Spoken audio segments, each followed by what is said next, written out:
The room went quiet the moment the doors burst open. The sound of hurried footsteps echoed down the hallway, sharp and fast, cutting through the usual hospital noise. A stretcher rolled in, surrounded by people in uniforms and medical staff speaking over one another. At the center of it all lay an older man with silver hair and a rigid face, his chest rising in uneven breaths. His eyes were half open, unfocused, as if he was trying to stay awake, but slipping away at the same time. He was not just another patient. Everyone in the room knew that. The guards posted near the door stood straighter than usual. Their eyes followed every move, every person. This was a man whose presence carried weight even in silence. A lifetime of command showed in the way his body still held tension, even while lying helpless on the stretcher. The medical team moved fast.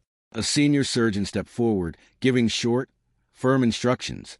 Monitors were attached, numbers flashing across screens. A nurse called out vital signs. Another prepared emergency medication. The initial report was simple and clear. Sudden collapse, possible heart failure, history of high stress, age working against him. Nothing unusual, nothing unexpected, or so it seemed. Near the back of the room stood a woman in surgical scrubs, watching closely. She did not speak yet. Her eyes moved from the patient's face to his hands, then to the readings on the monitor. She had been called in moments earlier, pulled from another case without explanation. She was used to pressure, but something about this moment felt different. As the stretcher was transferred to the operating bed, she stepped closer. The man's skin had a faint gray tone, not the pale shade she usually saw in heart cases. His jaw was clenched tightly, teeth pressing together as if he were fighting pain or resisting something deep inside his body. His fingers twitched slightly, not in panic, but in a slow, stiff way. The lead surgeon spoke again, confident and loud enough for everyone to hear. "We don't have time. Prep for immediate intervention." No one argued. No one questioned it. When a patient like this arrived, delays were not tolerated. The hospital had trained for moments like this. The system moved as one. But the woman still watched. She leaned in briefly, close enough to hear the man's breathing without the machine. It was shallow, but there was something odd about the rhythm. Not just weak, uneven, as if the body itself was confused about what it was supposed to do next. A nurse handed over lab results that had just come in. The lead surgeon glanced at them and nodded. As expected, the woman asked softly, "May I see those?" The nurse hesitated for half a second, then passed the paper over. The numbers told a familiar story, but the spaces between them felt wrong. Slight changes that could be explained away. Slight delays that might mean nothing, or might mean everything. She looked back at the patient. A faint smell lingered in the air, barely noticeable. Not medicine. Not alcohol. Something sharper, almost metallic, mixed with a bitter edge. She couldn't place it right away, but her mind began to search through old memories, long nights of study, cases that did not fit the rules. The man's eyes suddenly widened for a brief moment. His body stiffened, then relaxed again. A nurse moved to adjust the monitor. "Muscle response," the woman asked. "Stress," someone replied quickly. "Happens all the time." She nodded, but did not agree. The room was busy, loud, full of motion, yet she felt strangely still inside. Years of experience had taught her to trust patterns, and this pattern fell off. The collapse had been too sudden. The symptoms too clean, almost planned. Heart failure usually left chaos behind. This felt controlled. She stepped back slightly and watched the preparation continue. Gloves snapped into place. Tools were laid out in perfect order. The lead surgeon spoke calmly, explaining the next steps of the team, his voice steady and reassuring. Outside the room, security shifted positions. A brief exchange of words passed between two officers, quiet but urgent. Something about the situation extended beyond the walls of the hospital. The woman's thoughts returned to the smell. She leaned closer again, careful not to interrupt. It was faint now, but still there.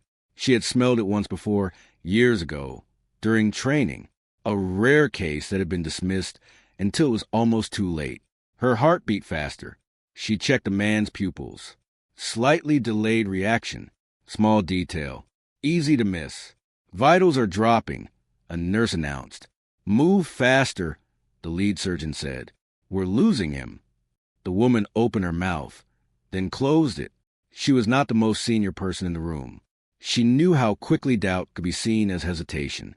She also knew what happened when someone spoke up at the wrong moment, but she also knew what happened when no one did. She looked again at the lab results, then at the monitor, then at the man's clenched jaw. Her mind connected the dots, slowly but firmly. This was not just the heart failing. Something was attacking the system from within, quietly, efficiently. "Has anyone asked what he ate or drank before this?" she asked. The room barely reacted. Someone shrugged. "Not relevant right now." She felt a cold weight settle in her chest. The lead surgeon moved into position. "We're proceeding." The woman took a step forward, her voice still calm but firmer now. "I think we should pause for a moment." Several heads turned. The room seemed to shrink. "We don't have a moment," the lead surgeon replied sharply. "If we stop now, he won't make it." She swallowed, but did not step back. "If we continue like this, we might miss what's actually happening." A brief silence followed, broken only by the steady beeping of the monitor. The lead surgeon stared at her, clearly annoyed. "This is a clear case." She met his gaze. "I don't think it is." The man on the table let out a low, strained sound, barely audible. His body tense again, stronger this time. "See," someone said. "We're running out of time." The woman's hands clenched at her sides. Every instinct she had was screaming now. Whatever was inside his body was working fast. But not like a heart attack. This was something else. Something meant to hide. She looked at the clock on the wall. Seconds passed. Each one felt heavy. She knew that if she stayed quiet, no one would blame her. The decision would belong to someone else. But if she spoke again, she would be challenging more than a diagnosis. She would be challenging authority, experience, and urgency. Her eyes returned to the man's face. For a brief second, his gaze met hers. There was fear there, not confusion, not pain alone. Fear, clear and sharp. That was enough. She took another step forward, drawing a slow breath, preparing to speak again, fully aware that once she did, nothing in that room would be the same. The room buzzed with quiet urgency as machines hummed, and doctors moved swiftly around the operating table. The older man remained tense and still, his body betraying no hint of ease. The young surgeon stayed near, her eyes scanning every detail. She was careful not to interrupt, yet her mind worked in a relentless, quiet rhythm, observing the patterns that no one else seemed to notice. The monitors beeped steadily, though the rhythm was irregular enough to make her uneasy. She bent slightly, glancing at the numbers and then at the man's hands. Small tremors ran through his fingers, almost imperceptible. The senior staff dismissed them as nervous reactions or stress-related spasms. But she knew from experience that tiny movements could reveal far more than visible symptoms. They could signal hidden problems, unseen causes, something deeper than what the charts indicated. The nurse beside her was arranging medications and equipment. "Everything ready?" she said, without looking up. "Yes," the surgeon replied, though her attention remained on the patient. She leaned closer, smelling again, faintly, the metallic, bitter odor that lingered like a shadow. She could feel the faint tension in the air. Others were too busy to notice it, too busy to question it. Everyone assumed this was a simple case of heart failure. They assumed they were following the right procedure. But assumptions, she knew, were dangerous. She asked softly, "Did anyone check his food or drink today? Anything unusual?" A fellow doctor waved her off. "We don't have time for that now. Just prep for surgery. We can review later." She swallowed, tried to remain calm. The urgency in the room was real. Every second mattered. But her instincts were louder than the pressure around her. Something was wrong. Something subtle yet crucial was being missed. The patient's symptoms weren't typical. Not for someone of his age, his health, or his lifestyle. The lead surgeon directed the team, explaining each step as they moved. Monitor vitals. Prep the incision. Medication ready. His tone was calm, commanding, as though he had handled this many times before. Most of the team followed without question. They trusted his experience, relied on it. It was what made them efficient, fast, coordinated. The young surgeon stepped back, pretending to adjust her gloves, while her mind calculated the probabilities, the anomalies, the things that didn't add up. The rhythm of the patient's heart was uneven in a way that heart attacks usually didn't cause. The respiration was shallow, but not in the typical pattern of someone who was collapsing from stress or age. Something had tampered with the body, subtly, carefully, to mimic a natural decline. Her eyes returned to the lab results. She scanned the numbers again, noting the subtle deviations, the minute delays in enzyme response, the faint traces that could easily be dismissed. Any of these could be explained away under stress, but together they painted a different story. Her stomach tightened. The odds were too precise to be random. This was intentional. She glanced around at the senior doctors. None of them noticed the small irregularities. None questioned the smell. None caught the faint twitch of a jaw, the slight tightening of a wrist. It was as if the entire room was moving on autopilot, following a script they had used 100 times before. And yet, she felt the script did not fit the reality of this patient. The patient's eyes fluttered. A whisper of fear passed over his face. The surgeon leaned closer, but no one else saw it. A nurse adjusted a monitor and called out vitals, blood pressure dropping. The lead surgeon responded without hesitation. Administer emergency dose now. The young surgeon shook her head slightly, almost imperceptibly. She had seen reactions like this before, where giving the wrong treatment could worsen the condition if the cause was not correctly identified. The wrong intervention might save time in one sense, but risk the patient's life in another. She could not let that happen. Her mind raced. She thought about what might have happened before the collapse. The man had been at a meeting earlier, a closed-door discussion with important figures. Drinks were served. The room had been crowded. She remembered a case from training, where a slow-acting agent had been introduced in a beverage to appear harmless. By the time symptoms appeared, it mimicked natural failure, and doctors were none the wiser. Her eyes narrowed. Could it be? She felt a chill run through her body. The symptoms fit. The timing fit. The faint odor, the subtle muscle spasms, the irregular breathing, even the patient's fear, they all fit the pattern she had studied once in theory, and thankfully never before in practice. She realized that speaking out could cause friction, tension. The lead surgeon might dismiss her. Security might not understand. Time was short, yet she could not ignore it. The risk of silence was too great. Her eyes returned to the patient. For a fleeting second, he opened them fully, looked directly at her, and then closed them again. The fear was clear now. Not confusion. Not pain alone. Fear. And fear spoke louder than numbers on a screen. She stepped closer again, this time making sure her voice was calm but firm. We need to pause for a moment and reconsider. I think this is not what it appears to be. The room turned slightly, a few heads shifting. Some confusion passed among the staff. The lead surgeon's expression tightened. "We don't have a moment," he said sharply. "The patient could die." She nodded, understanding the stakes, but she did not step back. If we proceed without understanding the true cause, we could make it worse. A tense silence filled the room. Machines beeped. Monitors flashed. Outside the walls, quiet movements of security echoed. The urgency was real, palpable, yet her instinct screamed louder than the pressure around her. Something intentional had caused this collapse. Something that looked natural, but was not. She glanced at the monitors again. The patterns repeated. Tiny delays, slight irregularities. A faint odor still lingered. She touched a pen lightly to her notes, marking the unusual signs, each one small on its own, but together they formed a pattern too precise to be ignored. The lead surgeon moved closer, his voice low but firm. "We can't stop now. We know what we're doing." She looked him in the eye. "I'm not saying we stop everything. I'm saying we verify first. There is something here that isn't normal." The tension in the room thickened. Nurses exchanged glances. Junior staff hesitated. Everyone was aware of the high rank of the patient, the urgency, the risk. No one wanted to question authority. Yet a pause, a second opinion, could mean the difference between life and death. The patient's hands twitched again, slightly more noticeably.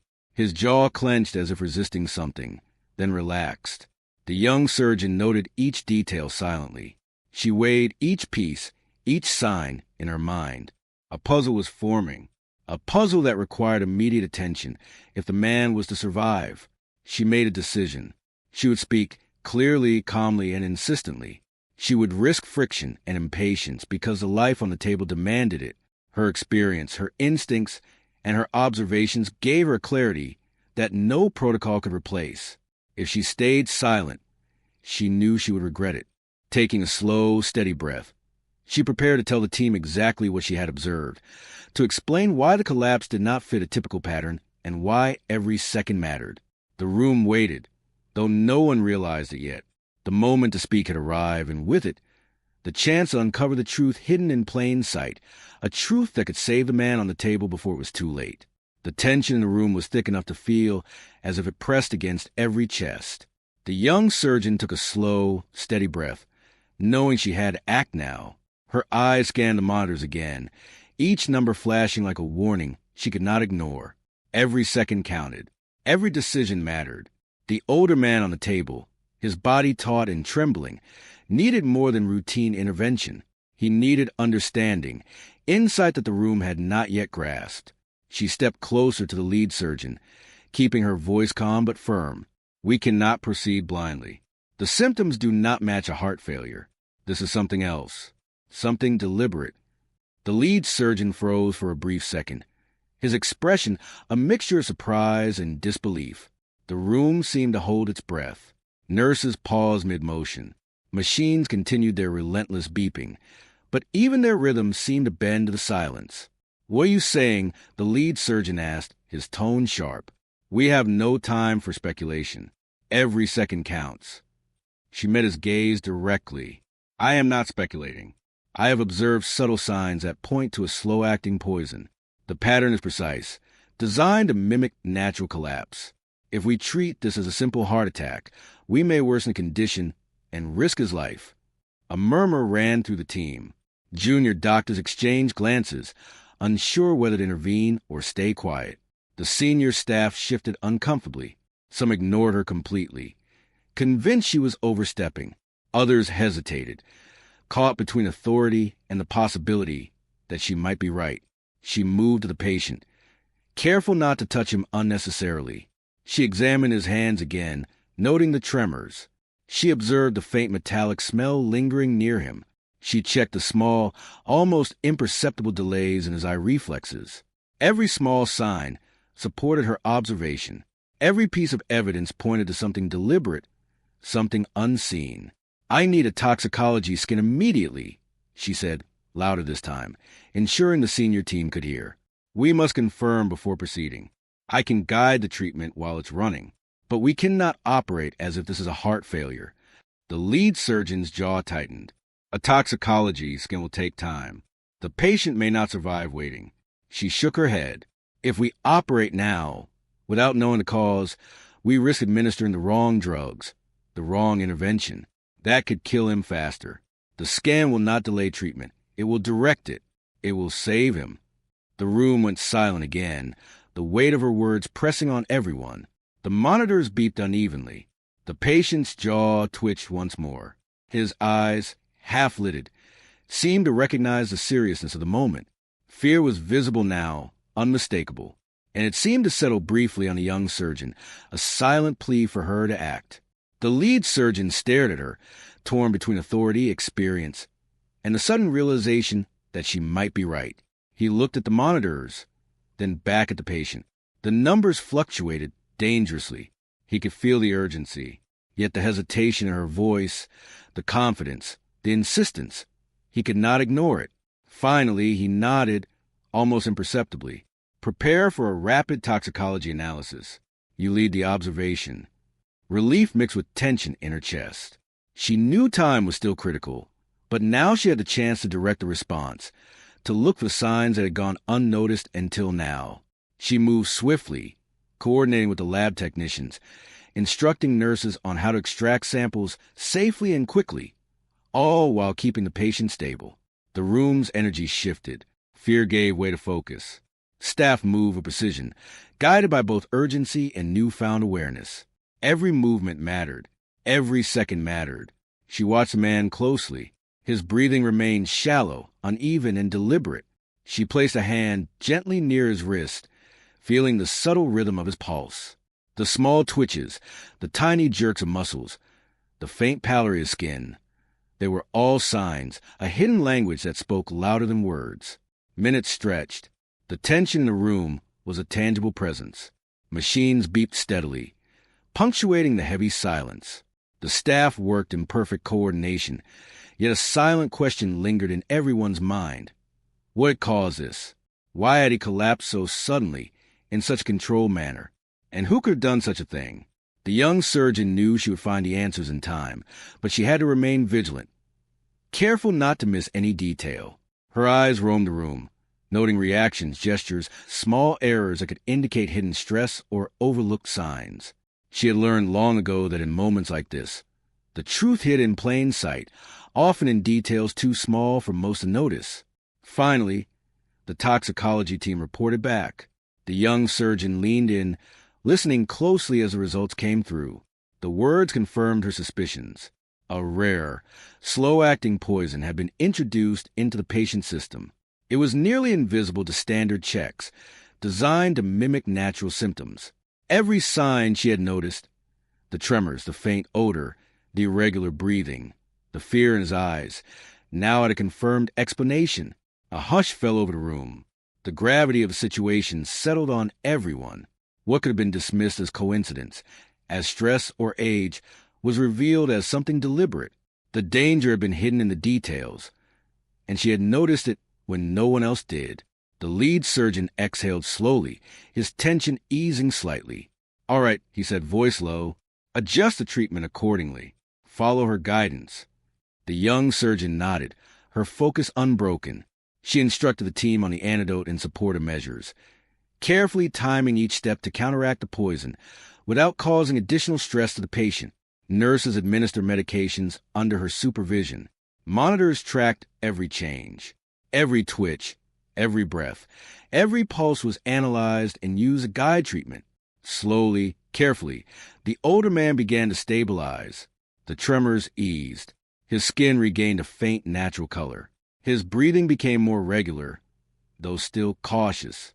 Machines continued their beeping, now as a reassurance rather than a warning. The room relaxed slightly, but the young surgeon remained alert. She knew that the danger was not completely gone. Poisons like this could have delayed effects. Every second still mattered. But for now, she had brought the patient the critical time he needed, and she had done it by trusting her instincts and refusing to be silenced.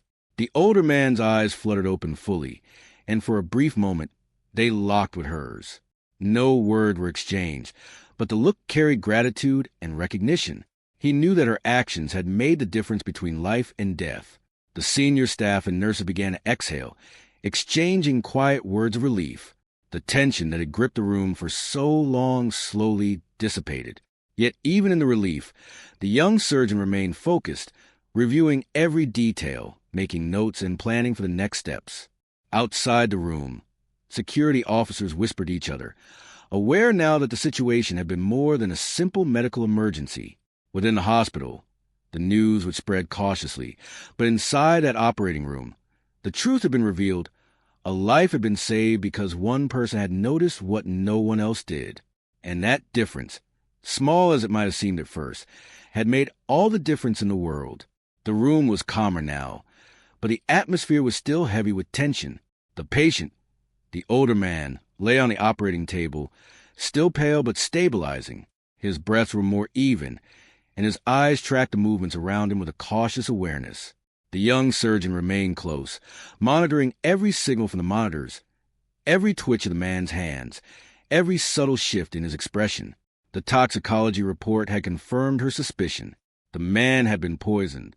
A rare, slow-acting substance had been introduced into his system, one designed to mimic natural failure. That knowledge changed everything. The emergency that seemed routine now revealed itself as a deliberate attempt to end a life. The hospital staff moved with renewed focus, guided by the clarity of confirmed danger. She instructed the team on the next steps. Every medication, every intervention, had to be adjusted to counteract the poison without further stressing the patient.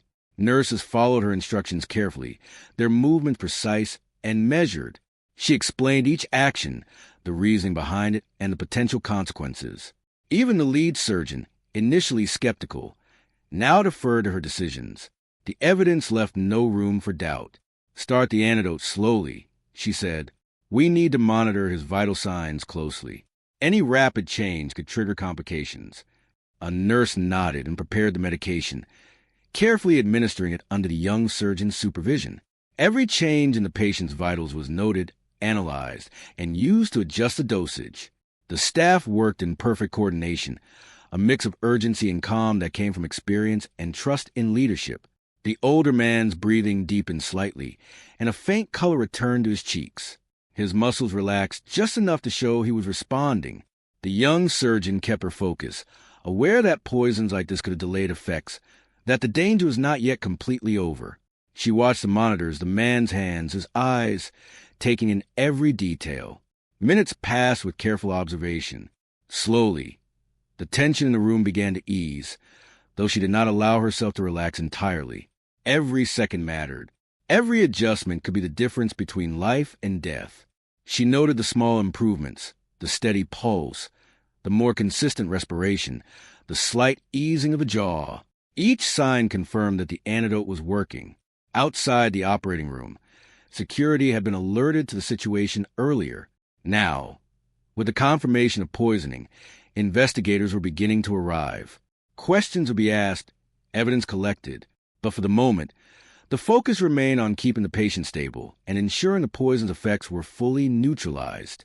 She reviewed the sequence of events in her mind.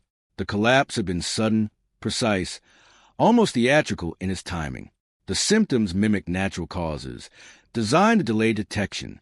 Only careful observation, attention to subtle signs, and knowledge of rare toxins had revealed the truth in time. Her instincts, honed through years of experience, had been the deciding factor. The lead surgeon exhaled, a long, relieved breath. "I see it now," he said, his voice quieter than before. "You were right. Every observation, every detail you noted, it saved him." She nodded, still focused on the patient. "We cannot be certain until the poison is fully neutralized, but we are on the right path." He's responding. The nursing staff continued their work, adjusting the monitors, noting every reading, keeping careful track of every change. The team's coordination was remarkable, a testament to training, and now reinforced by the urgency of a confirmed threat. Each movement, each decision, was deliberate, informed by both protocol and observation. Slowly, the older man's color improved further, and his eyes tracked the surgeon with more clarity. He blinked several times, then attempted to speak, though his voice was weak. She leaned closer, listening carefully. "You saved me," he whispered. Her hand rested lightly near his, a gesture of reassurance. "We caught it in time," she said. "You're going to be fine." He nodded slightly, a faint smile crossing his lips, relief evident in his expression. The fear that had been so apparent earlier was replaced with gratitude, a quiet acknowledgement that someone had noticed what no one else did. The young surgeon felt a weight lift, though she remained attentive.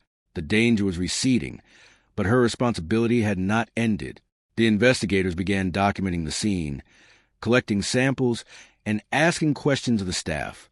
They would piece together the events, trace the origin of the poison, and uncover who had orchestrated the attempt. The young surgeon continued to focus on the patient, ensuring that every procedure was followed to maintain his recovery. Hours passed. The older man's condition stabilized further, his vitals returning to near normal ranges. The team adjusted medications and monitored closely, ensuring that the poison's effects were fully countered. The room, once tense with uncertainty, now hummed with quiet relief and satisfaction. She took a moment to breathe, allowing herself a brief pause.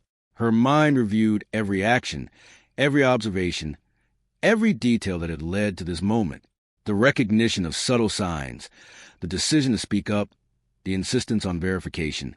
It had all made the difference. The patient's life had been saved because she trusted her instincts and refused to remain silent. The older man's eyes met hers again. "I don't know how to thank you," he said, his voice stronger now. "You don't need to," she replied softly. The important thing is that you're going to recover. Outside the operating room, news of the event would spread slowly, carefully, framed as a routine emergency handled efficiently. Few would know the full story, the quiet observation, the insistence on verification, the courage to question assumptions.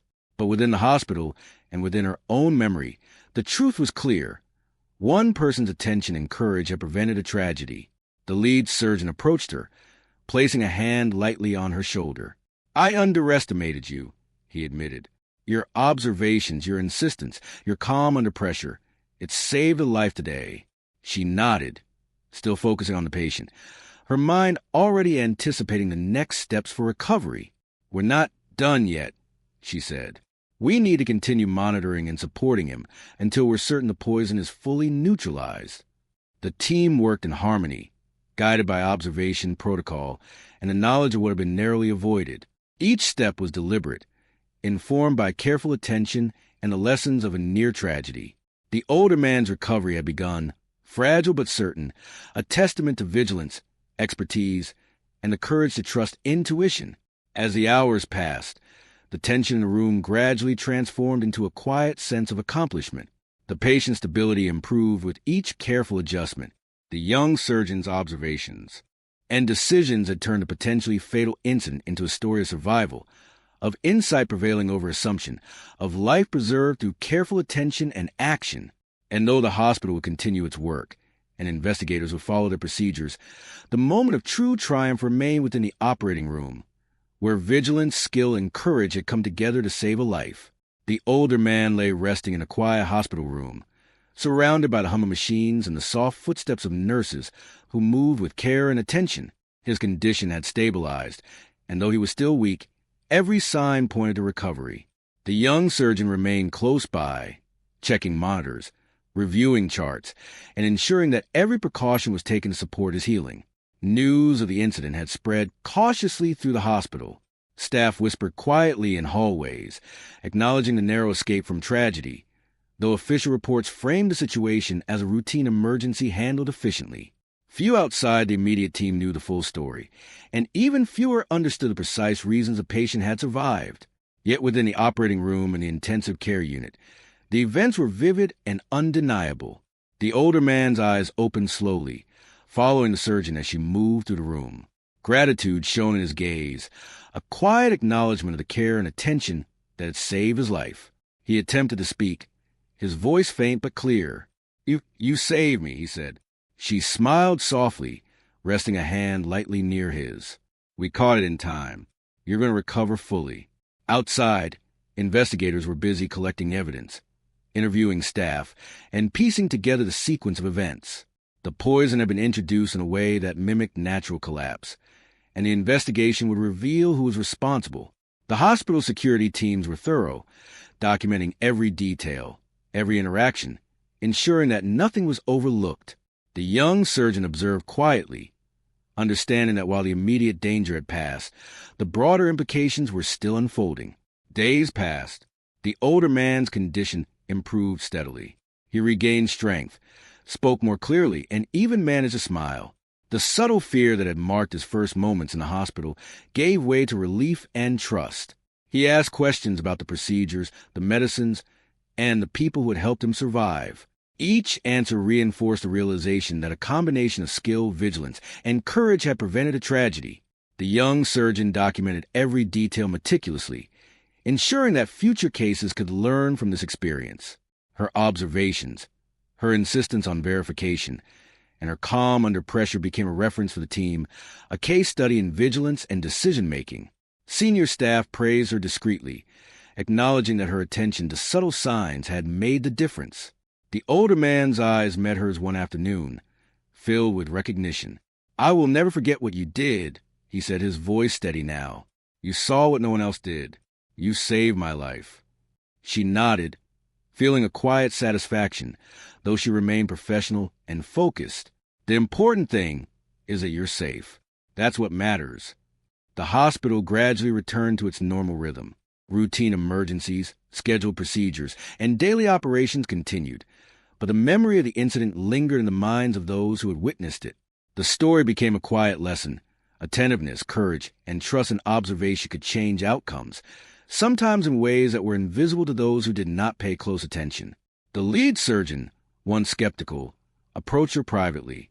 "I underestimated you," he admitted. "Your observations, your insistence, and your calm under pressure saved a life. I will make sure your contribution is recognized." She thanked him, but her focus remained on the patient. There were still tests to review, treatments to monitor, and precautions to maintain. Life had returned to the hospital, but responsibility never wavered. The older man eventually regained enough strength to be moved to a standard room, no longer requiring intensive monitoring. His recovery continued steadily. He asked to meet with the team privately, expressing gratitude to each member.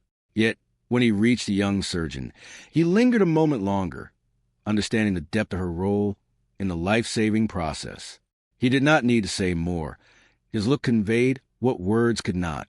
Outside the hospital, news outlets reported on a high-ranking official narrowly surviving a medical emergency. The details were generalized, ensuring privacy and safety, but the core message was clear. Prompt action and skilled care had prevented a fatal outcome. Few understood the near miss, the subtle signs, the extraordinary observation that had made the difference.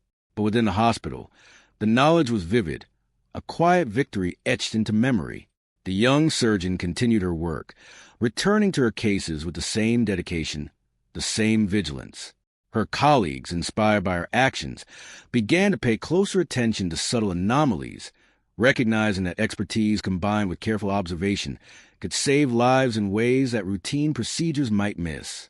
The older man eventually left the hospital, strong enough to resume public duties. Before he departed, he requested a private word with the young surgeon. "You didn't just treat me," he said, his tone solemn and sincere. "You protected me. You saw what no one else saw. That courage, that insight, it matters more than I can ever express."